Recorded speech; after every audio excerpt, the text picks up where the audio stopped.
Good morning, everyone, and welcome to First Draft, where I talk with journalists and authors about their important work and the stories behind them. I'm Susan Demas, the executive editor here at Lincoln Square.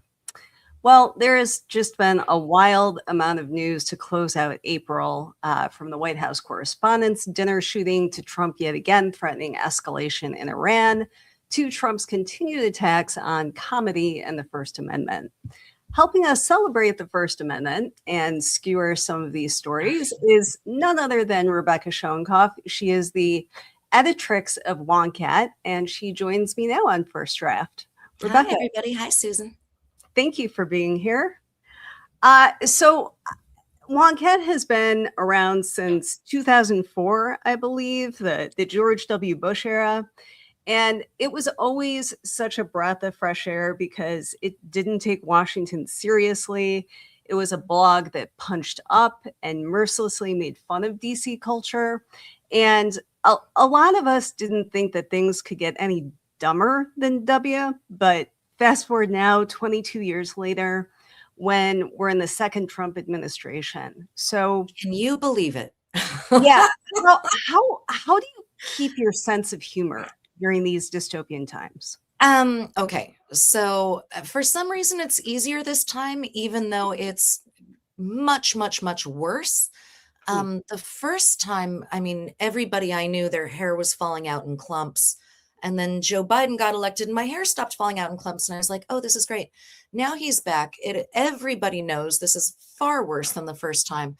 But somehow it just feels like this most of the time. And then by the end of the day, like yesterday, just a whole bunch of stupid happened right at the end of the day. It was just one stupid thing after another. Like he's going to put his picture on our passports now. Right. That's I think we stupid. have a photo of that. This is something we can all look forward to. I mean, I hope everybody just recently re-upped theirs. Yes.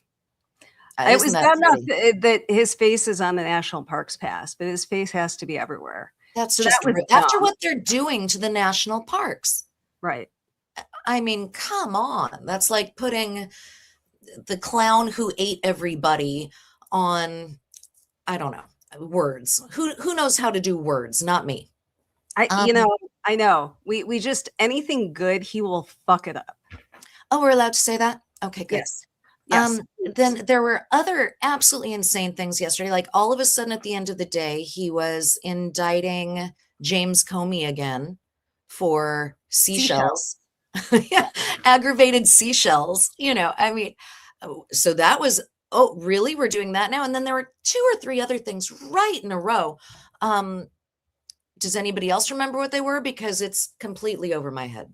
Let's see. He had that dumb post about, with him and the machine gun with Iran. Oh, I didn't see that. Are we machine gunning around? Yeah, apparently there no more Oh. Mr. Nice Guy because he canceled talks, but somehow expected that we would have peace by now, and we don't. So now he's going to escalate. This is really upsetting. The Iran war is not funny. No, And of course, it's not a war, it's an operation, except when it's a war. But the fact that we went in there for, as far as I can tell, absolutely no reason. The very first day, we killed hundreds upon hundreds of schoolgirls at their school. Kind of nobody said boo about it. And I'm just saying this, every time we mention the Iran war, we need to say that it started with murdering schoolgirls at school. We can right. never forget about this. If we were using AI to figure out who to bomb, nobody really knows. And then for him to be surprised that they would actually fight back. Mm-hmm. And from what I can tell, people are very upset because gas is high and it's about to get higher. Mm-hmm. And everything else we like to buy for our homes and our families is higher. People are upset about that. But people generally already seem to be kind of over the fact that we just went to war for nothing. And our Navy in this, not in the Strait, but wherever they might be there in the Gulf, or I'm not a military person. They're not getting any food. Like an army marches on its stomach and we're not feeding our our people after Pete Hegseth spent $10 million on steaks last year? Yeah, it's I'm mad. incredible. I don't think it's great. Yeah, And it's not going to be over in 6 weeks. It might be another 20-year war. We just got out of a 20-year war. right. Yeah, I keep having these flashbacks because I feel like the first round of independent media really came about 20 years ago Yeah. during George W. Bush's presidency, where there was a need to have something different than what the mainstream press was providing us. Back in the days of Judy Miller at the New York Times, would buy, their lies, lock, stock, and barrel. It was a golden era for blogs and for people who just weren't going to buy the lies that were coming out of that administration, which looks sophisticated compared to the lies that are coming out of the Trump administration. But we were in an endless war in the Middle East where there were no clear objectives. And we ended up losing thousands of lives there. And does anyone have hope that this gang in the White House is going to do better? Because I don't. And we don't have any semblance of Congress to check their power. We're coming up on the 60 days for the War Powers Resolution, but are you getting the sense that Mike Johnson and John Thune are going to say to Trump, hey, enough is enough? What are we doing here? I don't have that kind of confidence. No, but I mean the margins in the House are so skinny, except Democrats keep dying. I think 4 Democrats have died in like the last 4 months or something. Yeah. And I'm not saying anybody's killing them. They were all 80, but Which is another problem. which is another thing. I think there are about 5 Republicans who are in districts that Kamala Harris won, and they're making noises like, well, that doesn't seem awesome. But I mean, Mike Johnson is completely losing control of the House. Who even knows what the margin is anymore? You can't keep up with everybody dying and resigning. And he doesn't hold votes at any point. So No, but they're perfectly thrilled to let Big Daddy have whatever he wants, like this ballroom. Now they're all talking about how we have to vote for this stupid fucking ballroom immediately. I don't know about you, and in the grand scheme of what is happening in this country, but when he demolished the East Wing, mhm. that was maybe one of the most shocking, viscerally shocking things. I was like, literally, I couldn't believe it. Even though, okay, remember in Independence Day when the aliens came and shot and exploded the White House? Right. He literally exploded the White House in a Mhm. day. And it kind of wasn't that big of a story. Like, it literally Right. shocked me when he put his name on the Kennedy Center. I don't care about the Kennedy Center, but it literally shocked me. It's just these symbolic things Mhm. that, holy shit, this man will just do anything. And they love it. They're like, yeah. And he's super unpopular. What do they think is going to happen? Right. Do they think people want him to explode the fucking White House? Do they think people want us Yeah. to go to war in Iran for no reason and them to not do anything about it? And by the way, the Democrats should have been making a lot more noise about all the fishermen we're killing in the Caribbean out of nowhere. We're just doing boat murder. Right. How We do is boat this not a murder. huge story? Pete Hegseth is testifying to Congress right now, and Mhm. I don't have it on in another window or anything. I sincerely hope somebody's bringing up the fucking boat murders. Right. I mean, Even if they're drug dealers, which we don't know, you're still right. not allowed to kill them. Yes. We're murdering people on the high seas in the Caribbean. We're murdering people stateside in Minneapolis with Alex Preddy and Renee Good and others. This is a lawless administration that their number one priority seems to be to erect as many monuments to Donald Trump before he leaves this mortal coil. I mean, we've got the Arc de Triomphe that he's It's proposed. 250 feet high. Isn't that 25 stories? Am I wrong? Aren't Yeah, stories generally about 10 feet? that's nuts. We've got his picture is on major buildings. His signature is going to be on the dollar bill. He's all over our national parks His pass. EKG signature. Right. I mean, there. If you were just, if this were your first day on Earth and you came to the United States, you would think we have a monarchy. Which 250 years ago we did go to war with England about that, and ironically, we had the King of England here talking to Congress and making a better case for democracy than our own government does. Not that I'm a fan of monarchies or the king addressing Congress, but that was a real moment of disconnect with what we're at, where we're at. Did you see Trump's speech, which I did not watch? I refuse to ever watch him, but I read things about it. Did you see him talking about our Anglo-Saxon courage? It was Yes. this very bizarrely eugenicist, white people thing about how the US is all Anglo-Saxon. First of all, 20% of the people who were here at the founding were not Anglo-Saxon. They were enslaved people. Right. That's a fifth. Math. Anglo-Saxon is a highly specific term that I think we can safely assume Stephen Miller put in the speech. Oh, it was very Stephen Millery, and he's been real quiet lately because he finally figured out people don't care for him. But the whole Anglo-Saxon courage thing, it was like he thought that King Charles was King Edward VIII, the Nazi one.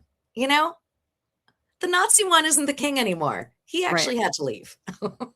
Yeah. The ongoing mythology that Trump is trying to put out in this, our 250th year, is staggering. I mean, from tearing down placards at our national monuments, in our museums. Some of those some of those they've put back up. They put the gay flag back up at Stonewall, which they had taken down. And then I think some judges made them put back the ones about slavery at the Philadelphia White House. What was that called? The first White House, whatever it was. Right. They had an exhibit about the monument there in downtown. Yeah. And they made the judge made them put that back. So, I mean, these tiny little things are getting fixed 1 out of 100 at a time. But overall, isn't it just exhausting? I mean, you do a daily roundup, and you do this just about every morning, where you have to look at the latest absurd news coming out of the White House and out of this world, and you're funny about it on top of everything. I'm hilarious. You are. You are. And how do you do that? How can you look at all this and not just cry? Well, sometimes it's not funny, and I say this is not funny. But I mean, indicting James Comey for aggravated seashells, how is that not hilarious? Because he's not going to go to prison. He's not. He's going to have to get a mugshot, and they're going to arrest him, and it's going to be humiliating, and he's going to have to spend a bunch of money. But he's not going to die in prison, as opposed to some people who should. Mm-hmm. So that's just objectively funny.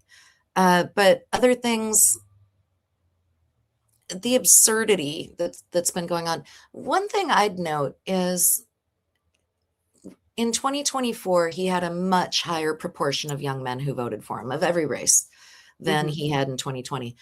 And I think and they're now completely like, oh, our bad. We completely messed up. We had no idea. Who knew? Well, no, because to them, this all was normal. They were because 16 exactly the first time. What did they know? Right. Donald Trump has dominated politics. All they've known is Trump, and the rest of us going, and they just think, oh, wine mom's being hysterical again, And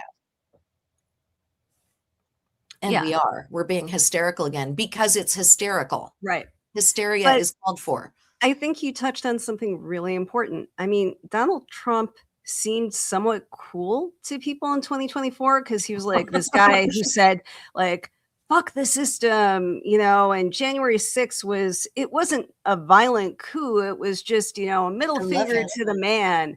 And now people are like, this dude isn't really that funny. And, he's just fallen asleep in meetings. And meanwhile, I can't pay to fill up my tank anymore. This kind of sucks. It all kind of sucks. It's horrendous. What gets me is, oh, the New York Times had a thing yesterday about they had a focus group with 12 people who voted for Trump and now regret it. I And know. somebody on Blue Sky said, when are you going to have the story about 12 bitches who were right the whole time? You know, That's but the show. yeah, but so these 12 people are like, we regret it, we were wrong.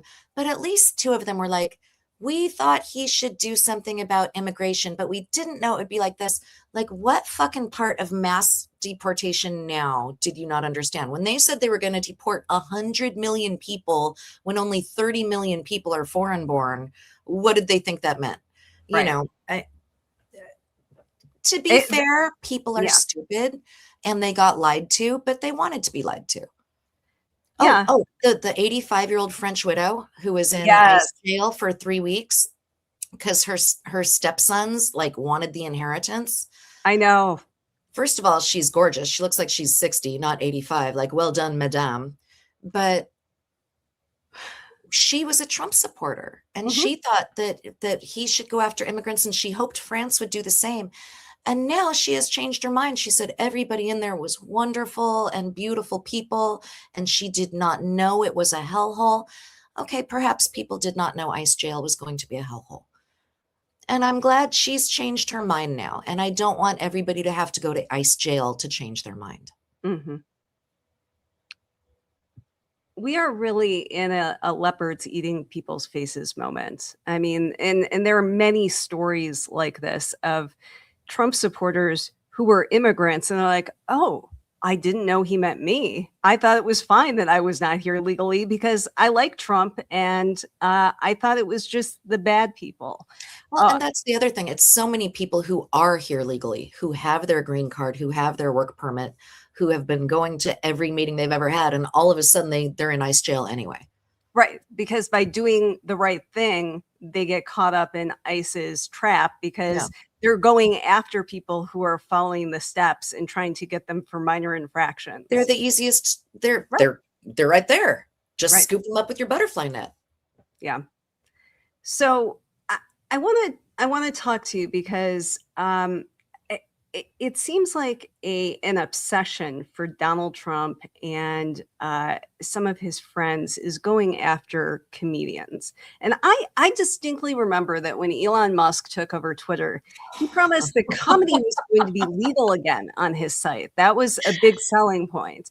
But now, like every day, Trump and his Though that was billionaire. another one yesterday. That was another of the crazy in a row. Right, Yeah. right. Because and this is about Jimmy Kimmel. Yeah. Yet again, Donald Trump is going after Jimmy Kimmel because he made a joke that Melania looked like a glowing widow, which come on, look at her. I mean, A you can glowing just expectant widow. yes, a glowing expectant widow. And Yeah. That's a more good more line. power more power to her. She has renegotiated that prenup for all it's worth. She is perhaps a better business person than her husband, let's be real. But, Donald Trump is obsessed with getting Jimmy Kimmel fired. He went after Stephen Colbert. I know that Fox News occasionally does hit pieces on Wonkette for whatever reason. What Not is it? still. uh, Oh, they haven't cared about us in a decade, I don't think. Have they? I was just reading that they had some story back in April. Maybe you missed it. Anyway, on occasion, like the New York Post, like they all go after, people who are funny because they're not funny. Why? What is it that the far right does not get about comedy? Because they seem obsessed with trying to clamp down on people who actually can make other people laugh and bring joy to the world. Do you remember the old line? I think it was Greg Gutfeld, and he said, "The right is getting better at comedy and the left is getting nervous." We rode that one to the ground. Right. I mean, we still say it. Um, no, there's one funny conservative guy, and it's the guy from Best in Show who uh, he's somebody's husband, and they're Eugene Levy and Catherine O'Hara are at their house, and he's her former lover, and he's talking about making the kid jump off the roof. Yeah, he's hilarious. That guy's conservative. Mhm. That's one guy. That's all. One. There's one. Um, Other than him, I couldn't think of any. Because I mean, they're still telling the same joke. Their one joke is I identify as a tree. I identify as is their one joke. Um, Mhm. they don't make good art in general. That's why they have to use AI to make their Trump man Dr. Jesus things. They Right. don't they don't want to put the work into getting good at an art. Um,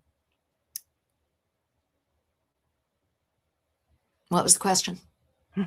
Why are they bad at comedy in Yeah, general? what don't they understand about comedy and, about, you know, why people Well, enjoy okay. it? Why are they so desperate to quash it?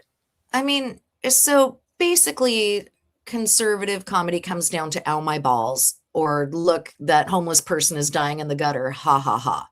You Mm. know, so the punching Just down is definitely a part of it. That's mhm, never per. It's I could be funny, I guess, but it's generally just gross. Um, with Jimmy Kimmel, this is so. I mean, first of all, that expectant widow line was very good.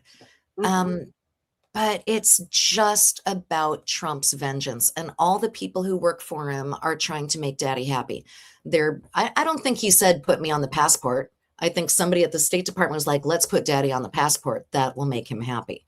Um, all the people they're indicting right now, he specifically said out loud, indict them and make them get a mugshot. Um, mhm, and so they're all first of all, this is a senile, crazy, stupid old man who was never smart, but he's certainly worse now. And he's got his finger on the trigger. And we're all in big, big trouble. mhm. Um, but they just, I will go to my grave not understanding the appeal, not understanding why people think he's funny or a showman. I don't get it. I will never get it. Um, how they stand there. Well, he doesn't give them any more because he can't stand up. But how they used to sit there for his hour and a half, 3 hour long Castro length speeches and laugh at the and then you have to flush the toilet twice and it's a 15-minute story about flushing the toilet twice. I don't understand it.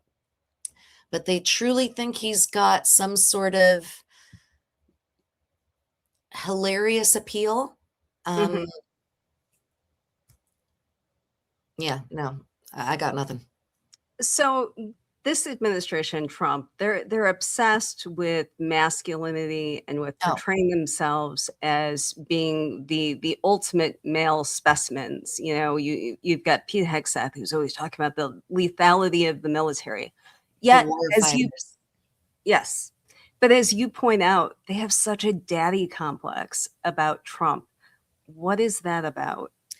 So, one of my writers, Evan Hurst, is always just pounding on Hegseth and the others for their daddy issues and their masculinity issues. And he's a gay guy in Tennessee. So he knows about people having masculinity issues and daddy issues, not himself, but in his surroundings. Mhm, Um, and it's just this thing where Hegseth and RFK Jr. are doing their pull-ups in the airport in their jeans and no shirts. I mean, RFK Jr. is what, like 70? Gross, mhm. dude. Put a shirt on. I don't care that you're buff. We all know you have your steroids. That's fine. You are happy about that. Great. Put on a shirt. There's Um, nothing more natural than steroids, by the way, yeah. Hmm. unlike toxic vaccines. Right. But there, I don't know why. Okay. My husband is a big, tall, handsome guy. He's a 54-year-old white guy. He's happy in himself. He's just completely happy and chill in himself. And he can be out in his protect trans kids shirts and feel very proud that a trans kid is going to feel protected by saying a big, strong guy saying, I will protect you. Mhm. He's not thinking, oh, somebody might think I'm gay. It wouldn't occur to him. And if they did, he'd be like, well, do they think I'm handsome? You know, um, these guys, and Hegseth's whole thing about he brought every general around the world, made them fly to Washington, D.C. so he could give them a lecture about haircuts. Mhm. It was 45 minutes about haircuts, and they sat there stone-faced, and they sat on their hands. And he thinks, because he had a not very distinguished career in the military, although unlike the new Navy or the old Navy guy, he at least had a career in the military. Mhm. But they're very, he's completely put off by strong women. He fired every woman who was an officer. Or not an officer, but a general or a commander or whatever there are. Every Black person, every woman, they're all gone. He's definitely a white nationalist. He's got the tattoos. Um, and, but more than the tattoos, he fired all the Black people and the women, you know? And it's just this weird thing. He's so concerned that somebody might be gay or trans in the military, which they were doing good work. Well, they're fired too. Mhm. It's, you want to talk about DEI, diversity, equity, inclusion, which basically to them means anytime a Black person or a woman has a job. And so it's DEI for only white people. He fired everybody else so only white people could have the jobs. That does not do awesome for military readiness. Right. So when you look at this administration and the absolute horror show that it is, because we have multiple crises going on. We have a war in Iran that is out of control. We have ICE, a domestic police force that's out of control. We have an economy that is getting worse. Who is the worst of the worst in the Trump administration? I'd It's say it's Stephen it's Miller. hard to say. Stephen I'd say Miller? Stephen Miller. Yep. He's been much more quiet because, again, he realized he's just a very physically unappealing man. So when he'd go out there and bark this Nazi stuff, like he wants somebody handsome barking the Nazi stuff, so Right. that young men who might be Nazi curious go, "Oh yeah, I want to be like that guy," not like Stephen Miller. Um, but ever since they put ICE in the airports, and then for the first 2 days, they were sitting there with their thumbs up their asses. And then they were like, no, go be helpful and be polite to people and smile at them. And then all of a sudden, people kind of shut up about how upsetting it was. They were like, Mhm. oh, nice. It was nice. They helped. They put my thing on the thing, suitcase on thing, words. I am having a real problem with words since I hit about 46. I think it's perimenopause. Mm. I don't have words anymore, which is a problem when you're a professional writer. Anyway, words, thing on the thing. Who is the worst? Probably Stephen Miller. But I mean, who's the best? Name somebody who's best. Right. You can't. Yeah. So we're heading into the midterm elections. This feels to me very different than 2018, where I think we still had some hope left. We thought like Trump was an aberration and we're going to correct things. Now it's been 11 years of this fucking guy, and we still have to deal with him, and he's worse than ever. How's it been 11 years? Because 2015, he came down that fucking staircase. Right. Escalator. Right. Where do we go from here? Okay, let's say that Democrats take back the House and the Senate. What do you want to see them do? Well, I think everybody wants to see them put people in jail. Mhm. Like, it has to be jail. And Joe Biden, bless his heart, and I am still a Joe Biden booster. I can't believe how good his administration was, with the tiny exception of Israel and Gaza. I think that was his one huge mistake. And all the young people went, well, fuck it. And, Mhm. and Kamala wouldn't come out and say, I would be different on this. So they're like, Mhm. well, she's just as bad. And clearly she wasn't. And now we know that. But, Mhm. it was bad. It was really bad. Um, so I already forgot what it was. Oh, 2026, the midterms. Um, Impeaching isn't enough. We impeached him twice. Barack Obama had 59 to 60 senators for about 5 minutes. He had 60 Right. for like 5 minutes because of Scott Brown and this other stuff. Right. And so there was very little we could have gotten done because of Mitch McConnell. And I was going, well, you guys don't understand. You can't expect us to do anything. He only has 59 senators. Can you imagine us having 59 senators today instead of 48? Can you imagine what that would look like?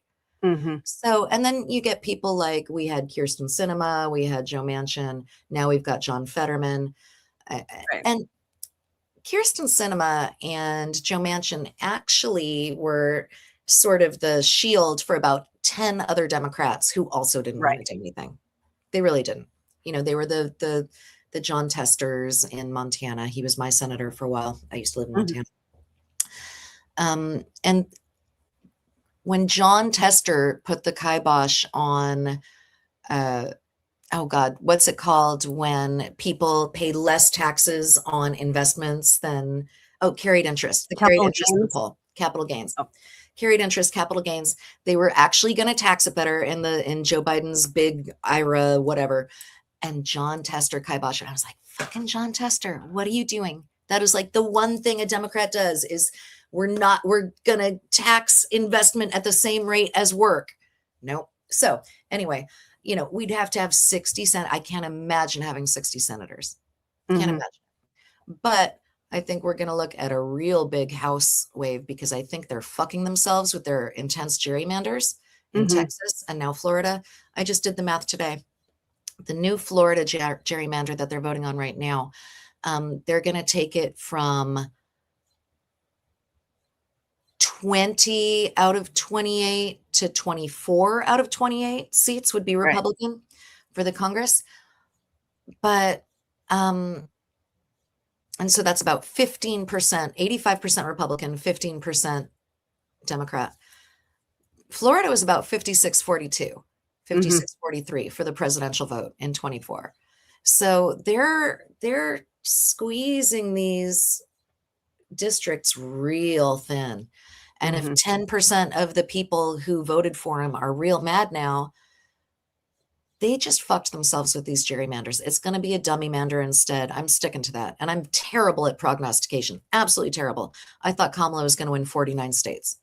I said it was going to be a Reagan style whomping. I said that with my mouth out loud. I was wrong. Unless, and it's entire, I'm not saying he didn't, but maybe Elon Musk did something with the Starlink. It could have happened that she lost every swing state. I don't know. I don't know. There's no way to know. We'll never know.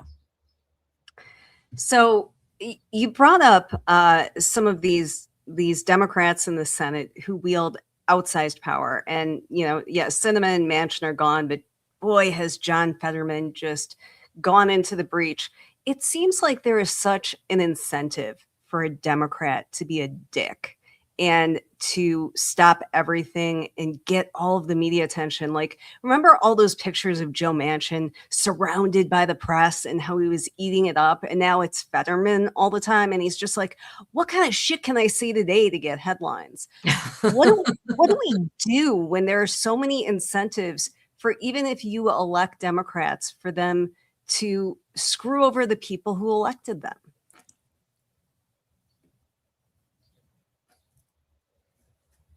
I,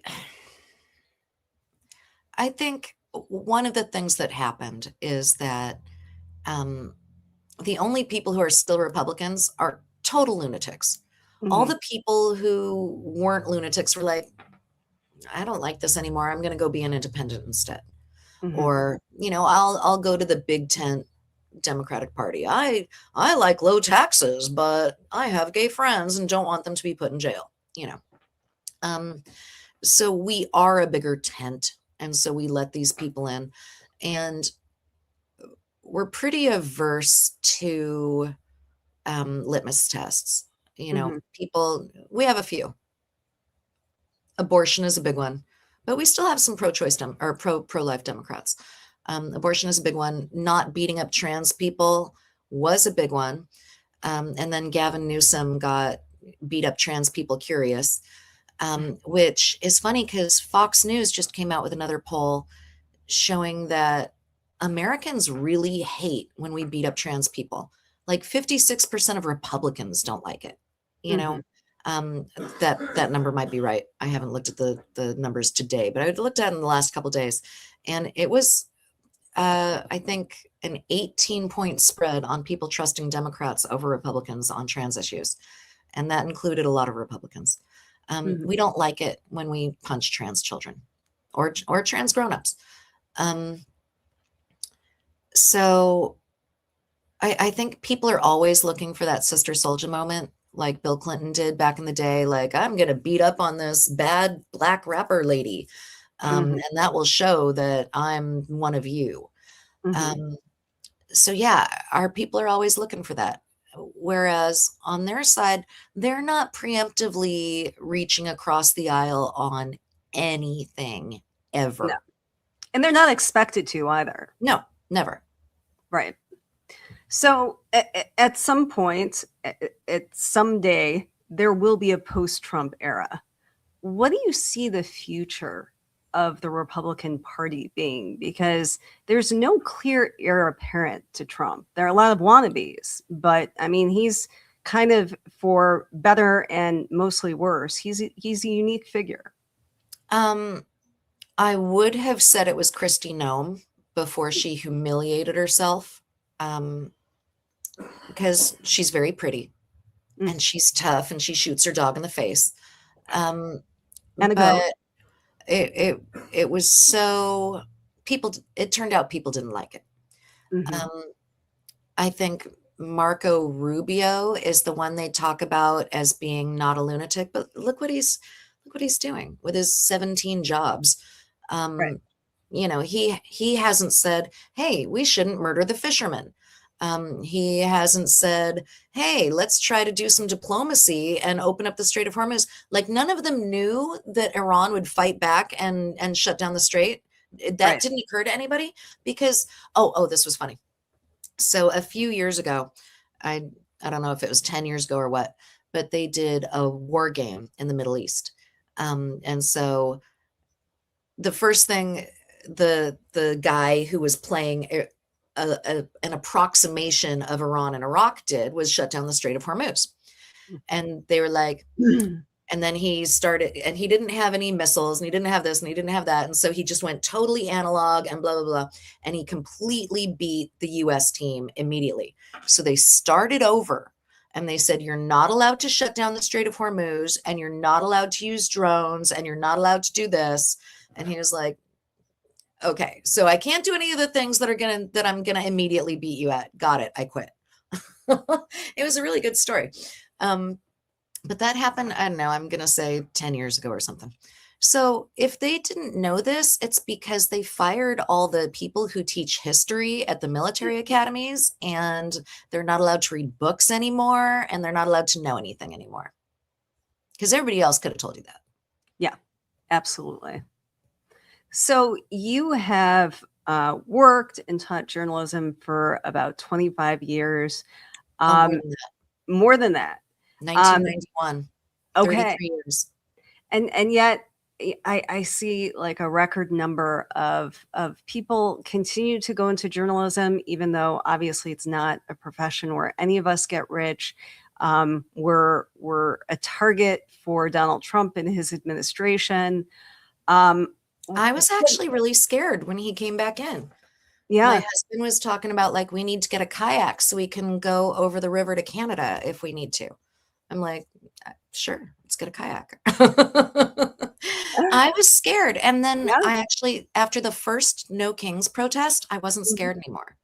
yeah. Literally. I was like, oh, there's too many of us. And people are like, Did oh, you? can I take your picture? I won't get your face. And I was like, you can put my face in it. They know who I am. Like, it's fine. Nice. I'm not hiding. But it was scary. We really thought they were gonna put us in ICE jail just for being loudmouth bitches. Right. Maybe they still will. Well, I mean, they still are, building or attempting to build warehouses all over the country. There's one in Romulus, which, is right by the Detroit airport that um, residents, local government, Dana Nessel, our attorney general here in Michigan, are fighting tooth and nail. But I mean, let's be honest, they're building capacity for way more than immigrants. I mean, Oh, there yeah, is the no. capacity for loudmouth bitches like you and me. But to your point, we've shown that we're not afraid. We've had 3 No Kings protests. Uh, 30 seats have flipped from red to blue since Donald Trump has been in office. People aren't afraid to go to the polls. They're not afraid to go and protest. So, do you think they have the guts to do that? I think Stephen Miller has the guts to do it. And I think Mhm. Trump is so hands off and just, oh, whatever these guys want. But I don't know, maybe Stephen Miller is out of favor for a little bit because Trump didn't like the press he was getting. He is susceptible to bad press, uh, Yes. which is why he keeps suing everybody for $10 billion.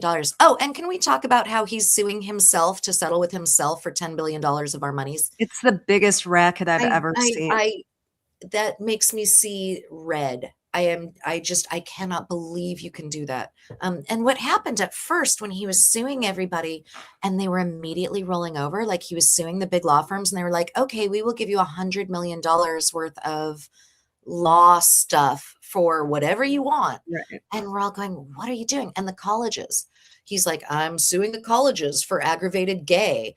And they're like, we apologize. We will fire everybody. Right. And then when people actually started fighting back, none of them ever lost. Right. And people are like, oh, why didn't we do that? Because you're a fucking I won't that might be beyond the pale to say on your show. I'll just leave it at you're a fucking. And that is kind of the lesson, right? I mean, when you punch the bully in the mouth, usually he backs down. And that is what Trump does all the time. And it's been people who have not been afraid to get out there, go to the No Kings protest, say fuck you Donald Trump. All every single poster there is like, we hate you personally. We hate what you're doing. You're not our king. And yet it's been all the major institutions, CBS, ABC, the law firms, the universities, they've all, lined up to kiss the ring, but it's been the people who have stood up. And so that gives Little me hope. people. Yeah. You asked before about the future of the Republican Party. I Mhm. don't know, because to me, it's so toxic, but people don't think like I do all the time, which is surprising to me. But a lot of the kids are like this Andrew Tate guy, these absolutely toxic men influencers who are bringing all the incels together. So I think they have a chance for these young men. Mm. Um, Whereas the young women are like, has nobody read a book? Because we've all read a book and we've seen this and we don't like it. Mhm. Um, so I mean there's always been a male female split in the vote, but now it's like this. Mhm. Um, but maybe this Iran war is what stops these young men from going over there, because they all said that they thought Kamala was gonna put them in a war zone, like based on Right. what nobody knows. And here they're literally talking about bringing back the draft and sending everybody, and it will. I don't think we get out of there in less than 20 years. When have we ever gotten out of somewhere in less than 20 years? Right. Right. Well, Rebecca, thank you for taking so much time to talk with us. I What hope is it the made best? sense. This was so The much fun. thing. I mean, nothing makes sense. So let's just preface it with that. But what is the best way that people can find Wonkette and Oh, your work? very easily. So you go to Wonkette, Wonkette.com. And when you get there, it's going to say, do you want to subscribe? You say no, just let me read it. And then you click through and we're there every day. We have usually about 6 posts a day. We used to have more and we decided it was too many and we were going to die. So we try to do the most important or the thing that is funniest to us. And you can sign up for our newsletter. There's too many newsletters. But wonkette.com, just say, no, I don't want to subscribe. Just let me read it. And then later, once you love it so much, you're going to start sending me money, because there's never a paywall. It's just people sending me money. And that's how I pay my people and live in a mansion in Detroit. That's amazing. Well, thank you for being here. I'm so glad to hear that things are going well for you and Wonkette, because you've given us so much joy over the years. And no matter how bad things are out there, and believe me, they are, without fail, you make us laugh, you make us cry, you help us understand the absurdity, and that is just priceless. So thank you. I appreciate all your work and you being here with us today. Have me back anytime. Thank you. Bye.